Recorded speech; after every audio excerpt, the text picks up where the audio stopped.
this incident is more like highlighting a broader problem with, safety and crowd control in Nigeria, because we've seen cases where, we're having problem like this, improper crowd control and the rest of them, and leads, well, most of them, especially these people that are doing all these philanthropic jobs and the rest of them, you see people dying at the scene, trying to, get food stuff for the rest of them. But let me just get your take entirely. Like I initially said, it is sad and unfortunate that disorganization and lack of proper planning is a norm in Nigeria. You understand? So this thing that transpired, it's a lack of proper planning management. Exactly. I believe that it's a project. This should be considered as a project. So he should have a project manager, a technical team that can counter the risks. Because this thing that happened now, booking an event for over 20,000 people and 40,000 people showing up, it's a risk management. You have to pre-plan it. You understand? So it's quite unfortunate, because me, I don't even understand how can somebody come and not go home with their clothes, their shoe, their wig. They snatched his phone.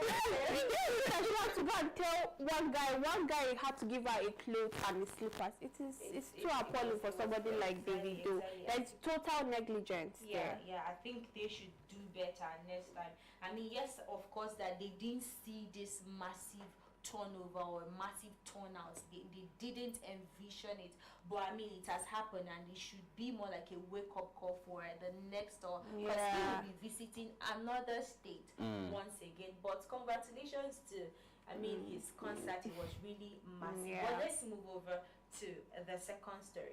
Now, controversial Islamist cleric Sheikh Ahmad Gumi has urged President Bola Tinubu to take decisive actions against President Donald Trump over his threat considering Nigeria as a sovereign nation.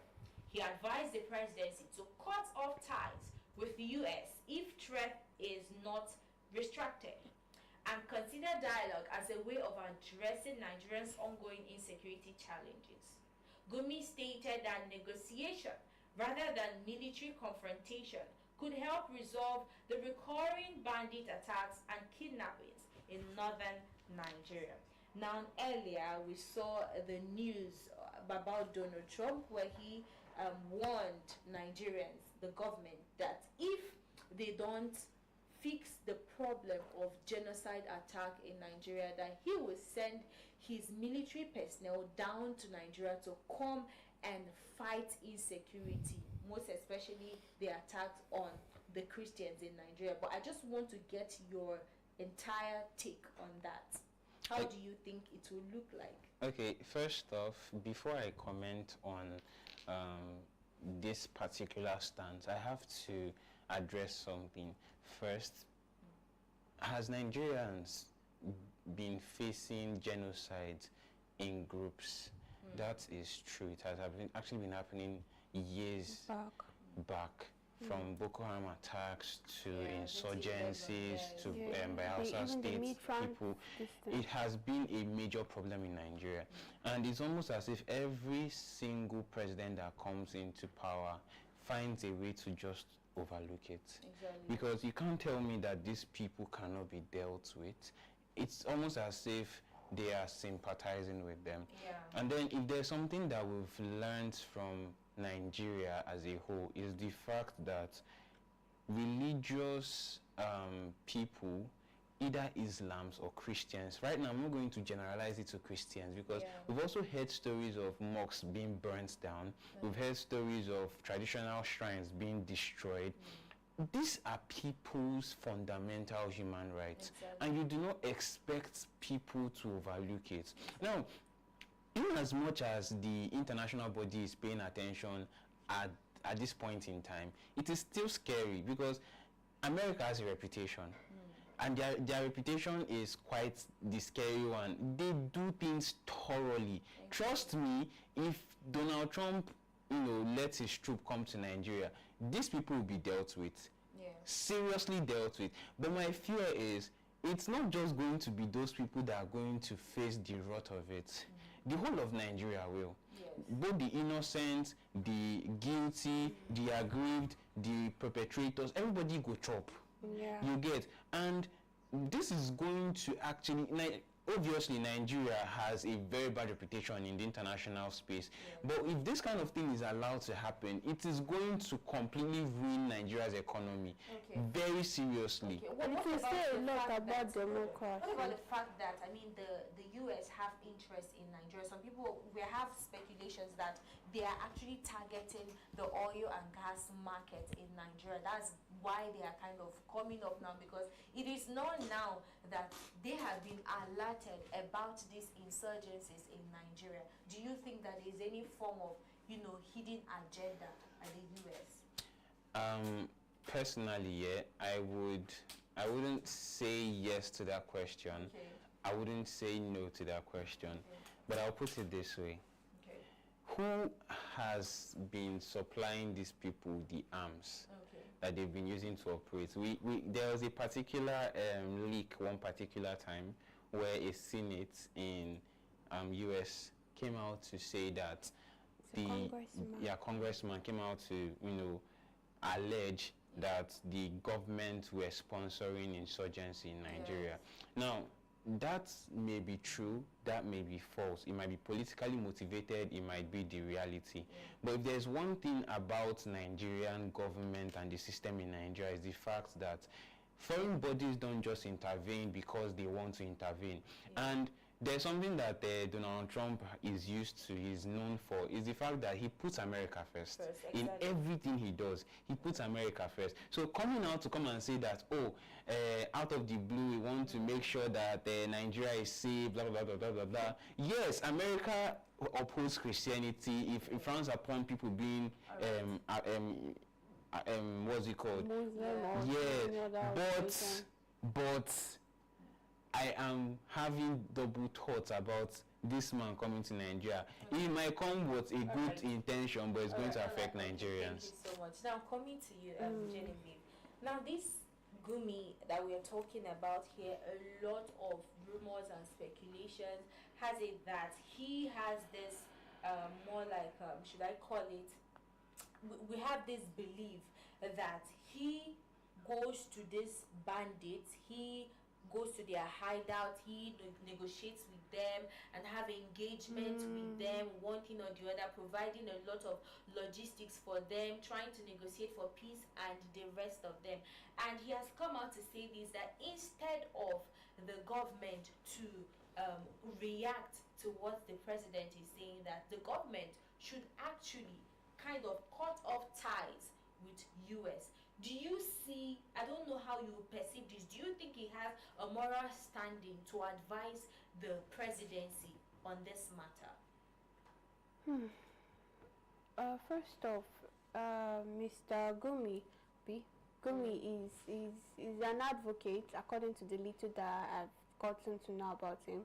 He advocates for good governorship, you understand? So for him to come out to say it is his right to speak. But then again, he cannot just come out entirely to say that we should sever all ties with the US government. But I think I understand the aspect he's coming from. I may or may not understand, but from my own intel, the US government coming into Nigeria it says a whole lot about Nigeria being a sovereign state. It says a lot about our democracy. It means that our democracy does not stand. Nigeria being a sovereign state does not stand for another external body to come in. So I think that is the aspect where Gumi is coming from. Okay, now let me come to you quickly, Mr. Wisdom. In 2014, Rotimi Amechi, the current president of the Federal Republic of Nigeria, and Buhari and other stakeholders, they wrote a petition to US, and the petition read that there's a lot of insurgencies and insecurity in Nigeria, and they were seeking that the US throw in their weight on that insecurity in Nigeria. Now we remember that then during that 2014, it was Goodluck Jonathan that was on seat during that time, and it was looking like it was a form of a coup. I wouldn't really call that a coup, but somehow it was looking like they were trying to oust the president did. And then President Goodluck's regime came and he was done with his tenure, and then the next person was now Buhari. And we were thinking, because of the fact that he ran with the mantra of, that he is going to curb or stop insecurity immediately, and we didn't see that. And up to this moment, insecurity has tripled. Now, I'm not saying, do you think that this was more like a political motive on the part of the Rotimi Amechi, the past president, and the current president? We know for a fact, having been in Nigeria, that Buhari, during the time of Jonathan, Buhari came for power grab.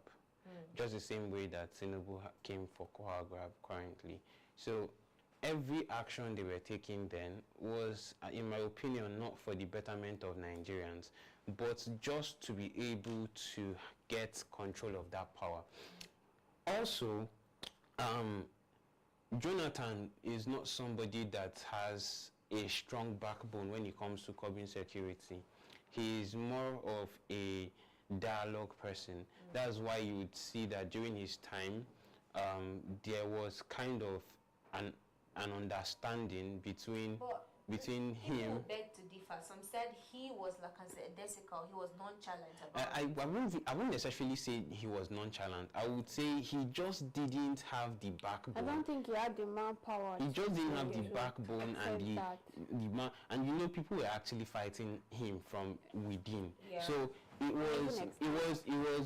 was a kind of a fight for survival, one, and a fight to regain power, two. And then he doesn't have military background to come and say, okay, this is how things should be done, this is how things should be done. And I also personally feel that his advisors were not really doing their job when he was there. So at the end of the day, when you look at it cumulatively, it's not that Jonathan didn't know what he was supposed to do. It was that the powers at play, Buhari them, they were not helping him, because a lot of things actually went right during his time.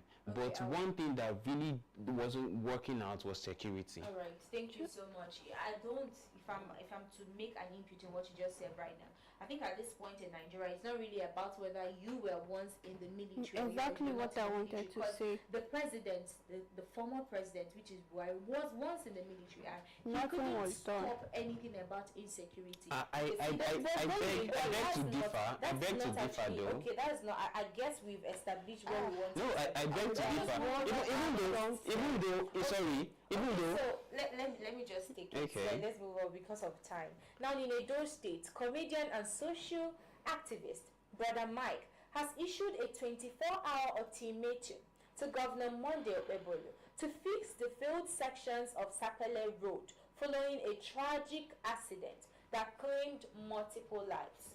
In a viral video, Brother Mike expressed frustration over the poor state of infrastructure in the state, vowing to stage a protest if immediate actions is not taken. Now, the video has sparked widespread reactions online, with many Nigerians commending his courage and others calling for urgent attention to road safety nationwide. We'll take a look at that video, and when we come back, we'll dissect the issue. If Edo don't stay inside Nigeria, we know. If they go Agbo, you pass Edo State. Lagos, Edo State. Abuja, Edo State. But today, Edo don't get road. Everywhere is very bad. Imagine. Sir, tell me how many billions? How many billions? For area, one forget all year. This road now all year road. All year road now be this one. Okay. This one they come from South, carry all year, carry diesel, carry petrol. You need to say bomb. Let's start this market. Okay. If I bomb people houses. Okay. So this one not be joke. This is not joke. This is not. And the funniest part, the past government is using palliative to do the road system. Past government. Come. It's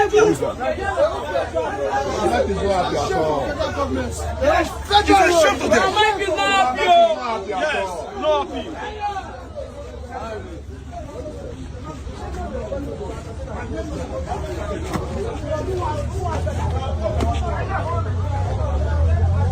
What is that?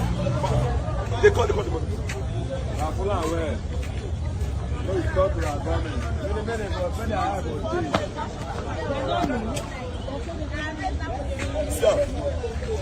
Not only because of say this accident happened for you last night. Oh, see what right now.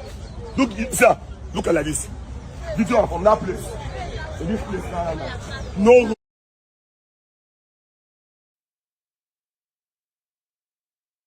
Situation. A state that breathes oil, that the present governor of the state couldn't actually take care of the state, and you now have to be the citizens of the state, probably an activist that will raise alarm about the state, the dilapidated state of the road for the governor to fix. And there was something he said that it's either the governor fixes the road or he arrests him. And I want to ask this question: is it that this government, this present government, would always want celebrities, activists, and the rest of them, or the entire citizens of Nigeria, to kind of protest before they do something about a particular issue of public concern? You know, this issue of always coming out as Nigerians to protest about the barest minimum, it is something that is now annoying. I would say it for free, because how many years would it take Nigerian government to actually fix all the roads in Nigeria? Every single tenure that you see any government come into power, they will tell you they will fix road, they will fix lights, they will fix this, they will fix that. Same memo every single time. Is it that if they come into power, they do it anyhow, like a destigal? I will take, for instance, there's a particular, when I was still in Aba, there's a particular road that the government, what's his name, Ibazu, when he was there, he did the road. And I tell you, without mincing word, that road only lasted 3 months. The road became bad. And I'm saying, that road now obviously would have taken millions, billions for that road. And the road did not last. It didn't take any, it was so bad. And the funny thing is that road is not a major road. It's a minor road. Now, for a road like this that we have crude oil passing every single time, heavy duty motors passing every single time, how hard is it for them to make it work? You get, like, I'll tell you for free, if they actually bring out money and do these roads once, they won't have to spend money on it again. But what is actually happening is, they know that if they do it once, they will not be able to steal money again from that same project when next they come to make money. You get? Because it's a business to them. Because I've said this multiple times to multiple people, that at the end of the day, these people are doing businesses. And how is it a business? How do you expect them to come out and do their job well when the process by which they enter into there, they are only spending millions of dollars or of naira, billions of naira, just to get into power, to serve the public? And what do you expect somebody that is putting in his millions as an investment? If he gets there, he wants to make his money back. All right, I think he wants to make his money back. That politics is more of a selfish game, yes, a business where everybody's interested in their pocket. But there's something I actually want to highlight. Now, Monday Ebola came out in the open and said that he is going to deliver 2.5 million votes for the current president, and I think he has increased it to about 3 million or 3.5 recently. And for a governor that is promising the president 3.5 or 2.5 votes, where he cannot even fix the road, where people living in his state are even managing to survive on a daily, what's your entire take on that? Well, it just shows that Nigeria is now in a one-man party ruling. I mean, was it not I recently that I heard that about how many states in Nigeria has already defected to being under APC? You understand? So on no account should a governor come out to say that. For me, I think it's not making sense. Well, it just solely means that this person is like a minion for the current administration. So it's not really making sense. It's very disheartening. All right, no problem. Because of time, I would actually want to ask more questions, but we don't have much time. So let's move over to the last story for today. Now, a video circulating online has left many Nigerians both amused and shocked. showing a man purchasing goods from an entire supermarket reportedly to appease his mommy water gods. Now, the man was seen offloading cartons of beverages and household items into a river in what witnesses described as an act of spiritual offering, while some social media users termed it as a personal expression of faith. Others questioned the extremes people go to in the name of spirituality. Now, I believe that we all saw that video. And when I saw that video, it's not laughable, first of all, but on a second thought, I'm like, this could feed so many mouths and bellies. This is the food stuff that could go to students that are finding it difficult to survive or feed in school. This could go to a family man who is trying so much on the street to survive and fend for his family. But let me just get your entire take. Maybe it's funny to you the way I don't see it funny. First off, I will say this very categorically. This is not funny. I've said this to many people, and most times I get backlashes from it. Nigeria, Africa as a whole, has been blinded by religion. I am saying that very categorically, because you cannot tell me that somebody in his right thinking mind will do something like this. First off, let me tell you the implications of this. First, this is environmental pollution. Yeah. Because this particular thing now that he's doing, thinking that he's doing something for himself or for his community or for whatever, it's going to affect people. This thing is going to block drainages. Exactly. Because it is not degradable. Those things are plastics. Those things are nylons. That's one. Then secondly, you mentioned about that those things he got, being able to feed people. Our people perish because of lack of knowledge. If he actually took that stuff he bought there, that he had to go and empty a whole supermarket just to prove I don't get the point, to feed people that actually really needed that, he would get more blessings. Exactly. He would get more blessings because I personally feel that if he is worshipping any god and the god is a good god or whatever, that god will bless him for doing good rather than coming here to come and waste things and block drainages and pollute the environment. No, I think he will beg to differ. I think according to him, he'll feel like if he should shower those groceries and the rest of them to people living in the streets trying to survive, that he won't get as much blessings as he will get from his small god. I don't know, like personally I feel that's just a very myopic way of thinking. Yeah, exactly. Very myopic. Exactly. But let me get your take. What do you have to say about this religious extremism? First of all, so his god used to drink checkers.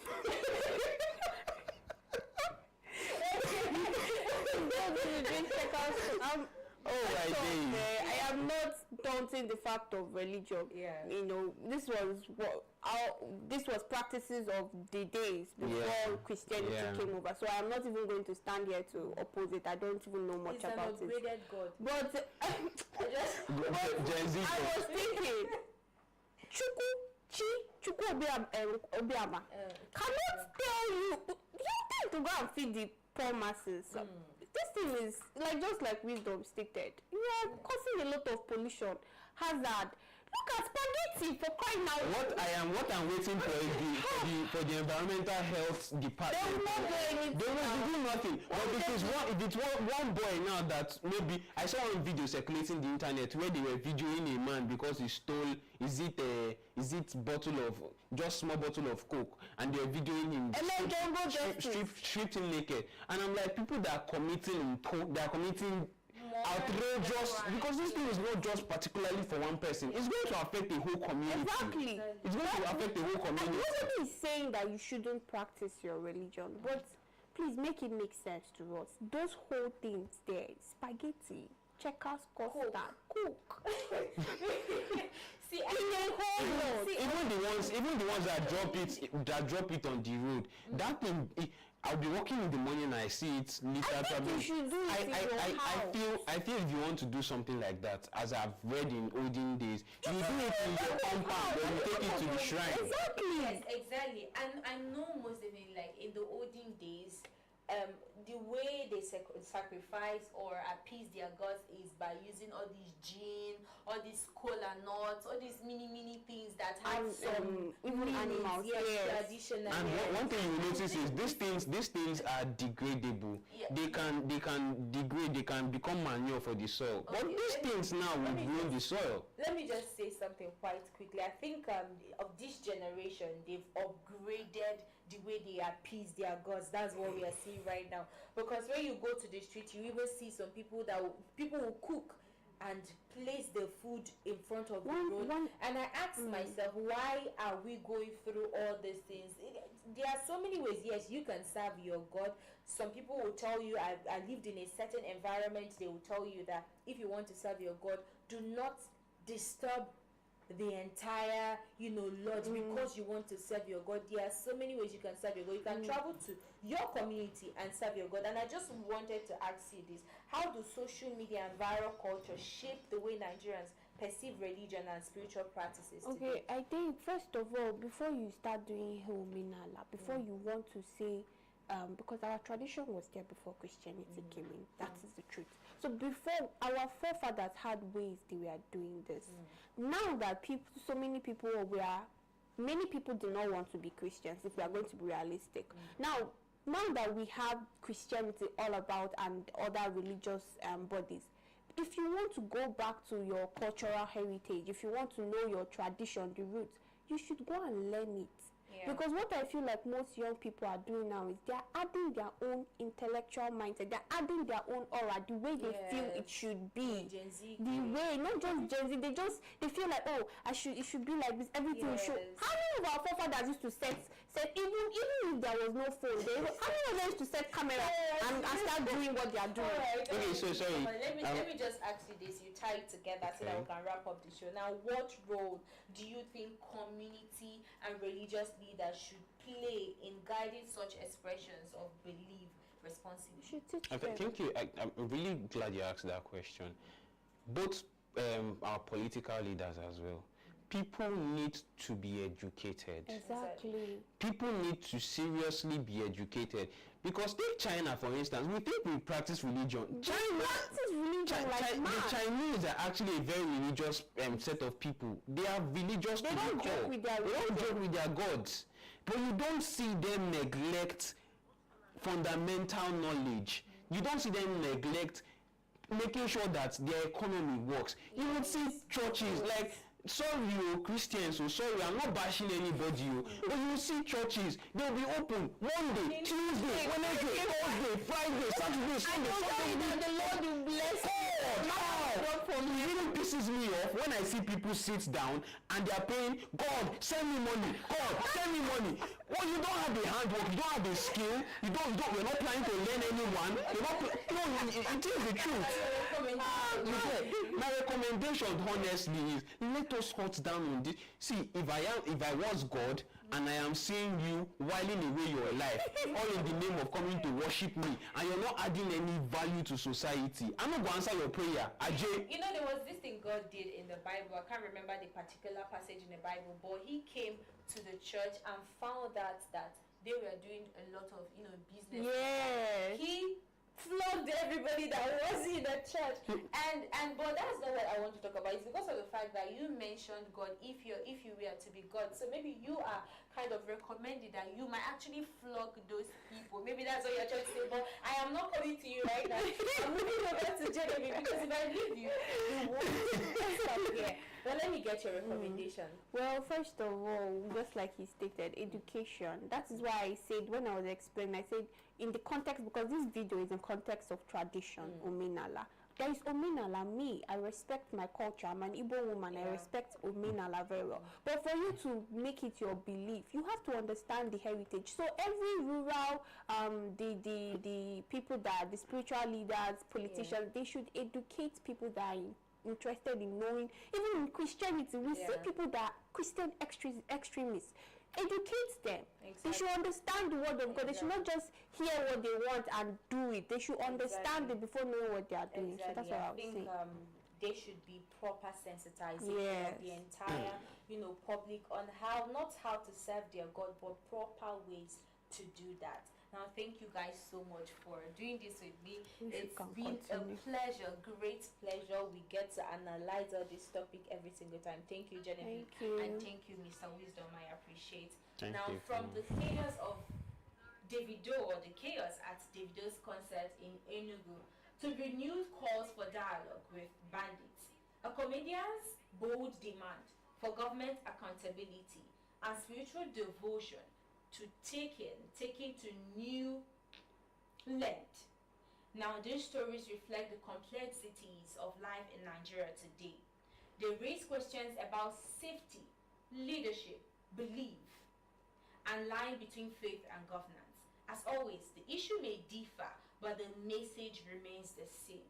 Nigerians want better, and they are speaking out in every way possible. I would like to appreciate everybody watching us currently. Thank you so much for always tuning into this our channel. But if you're yet to subscribe to our YouTube channel, please go ahead and do that. If you're yet to share our contents, go ahead and share. If you're yet to like and comment, please go ahead and do that right now. And my name is Ifoma Oji. Thank you for watching as always. As it is hot today, stay with us once more in the evening where we analyze political news right here on Active Citizens. Good afternoon, Nigeria.